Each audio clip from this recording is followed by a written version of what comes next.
Thank you, Taiko Meantime. The wonderful Taiko Meantime are from Japan by way of Greenwich. And I hope those of you from different time zones enjoyed sharing Taiko time.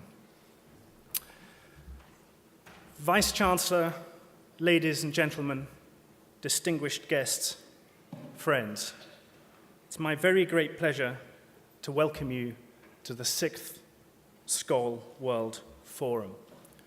For the next 3 days, you will create a haven where the easing is mostly quantifiable, but never quantitative. I welcome you here on behalf of the Saïd Business School, the Skoll Centre, the Skoll Foundation, and the University of Oxford. We are proud to host this remarkable event and proud that you have made this the most important gathering of its kind in the world. This year sees the biggest forum ever. It has more program sessions, more delegates, and more speakers than ever before. For the first time, we're joined by all 5 years of the Skoll Scholarship recipients, and they constitute a really formidable and impressive alumni group.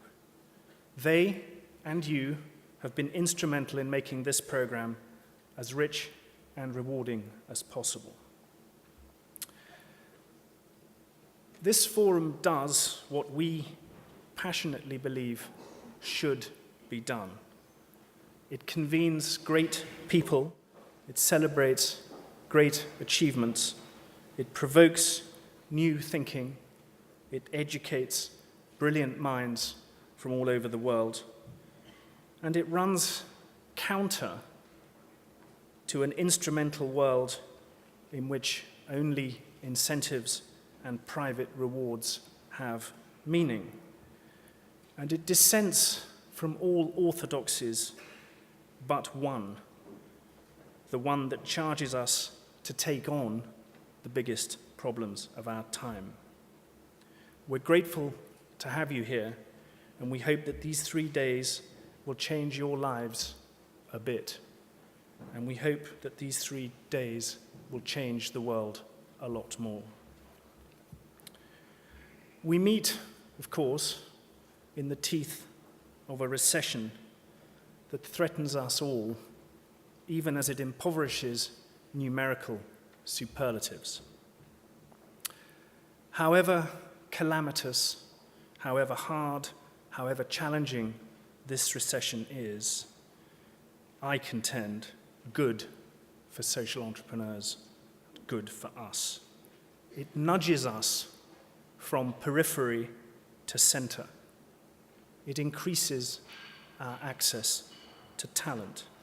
It highlights the case for responsible, intelligent management of risk, and it expands our definition of risk to encompass social and environmental questions. It makes our consistent, considered clarion calls less Cassandra-like. Most importantly of all, the recession puts pressure on all those externalities, those things not counted in the costs of things. It puts pressure on them to be properly, internally accounted for. The balance sheets of our companies will come to express the real costs of pollution, of insecurity, of water shortage, of poverty, of war and disease. And when they finally really do, we will have reconciled the genius of capitalism with its shortcomings, its incentives for innovation with its reluctance to account properly for the costs of those incentives. It's a big project, but one that we're all here to work on, and one that I encourage you to relish. Our theme this year is power, or more properly, for those of you who've studied the program, the shifting power dynamics. And the present participle, shifting, suggests that power dynamics are in the process of shifting. And at the same time, it suggests that we must shift them by our own efforts, and it lays down a challenge for us all. In writing that theme, we wanted to combine Balzac's patient view. He memorably wrote that power is a compound of time and patience, with the rather less patient view of our own Paul Farmer, who also memorably wrote, "Now is the time to get on the social justice bus." We chose this theme of shifting power some time before it became clear that some things were already shifting. Obama's victory was a shift.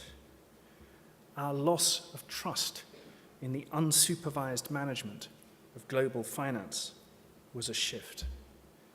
Any residual belief that the world's economies were decoupled and that disasters in one place would leave others unaffected was a shift. Deserting a wholehearted commitment to consumption in favor of a more anxious, more evolved sense of our place in the world was a shift. These are big shifts.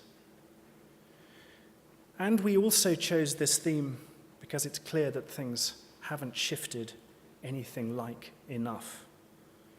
There remain problems of intractable complexity and planetary seriousness.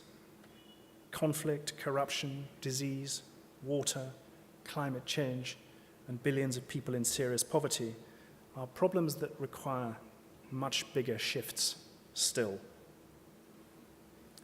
We understand nudge, but we want shift.